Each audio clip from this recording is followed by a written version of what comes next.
लिकर लायसन काढताना महिला, रिटायर फौजी, अपंग, कॅटेगरी यांना कुठल्याही प्रकारचं रिझर्वेशन नसतं। अनेक जणांचे फोन येतात की महिलेच्या नावानं निघताना काय रिझर्वेशन आहे का, किंवा मी रिटायर फौजी आहे, किंवा काही जणांचे फोन येतात आमचे वडील रिटायर फौजी आहेत तर त्यांना काय रिझर्वेशन आहे का।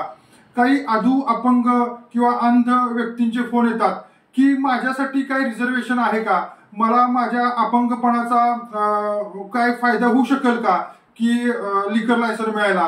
किंवा काही मागासवर्गीयांचे फोन येतात की आम्ही अमुक अमुक समाजाचे आहे, आमचा समाज एकदमच आर्थिकदृष्ट्या व अल्पसंख्याक आहे, तर आमच्यासाठी काय लिकर लायसन मध्ये रिझर्वेशन किंवा कॅटेगरी वाईज काय सूट आहे का, फी मध्ये काय सूट आहे का।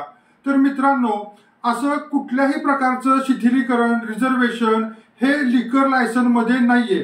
कुणाला जरी लिकर लायसन काढायचं असेल तर तुम्हाला जी काय आपली रेग्युलर बाबींची गोष्टींची पूर्तता आहे ही पूर्तता केल्यानंतर तुम्हाला कुणालाही हे लायसन मिळू शकतं। परंतु कुठल्याही प्रकारचं रिझर्वेशन, कॅटेगरेशन, शिथिलीकरण किंवा लायसन मध्ये फी मध्ये सूट वगैरे असं कुठलीही गोष्ट लिकर लायसन मध्ये नाहीये किंवा नसते।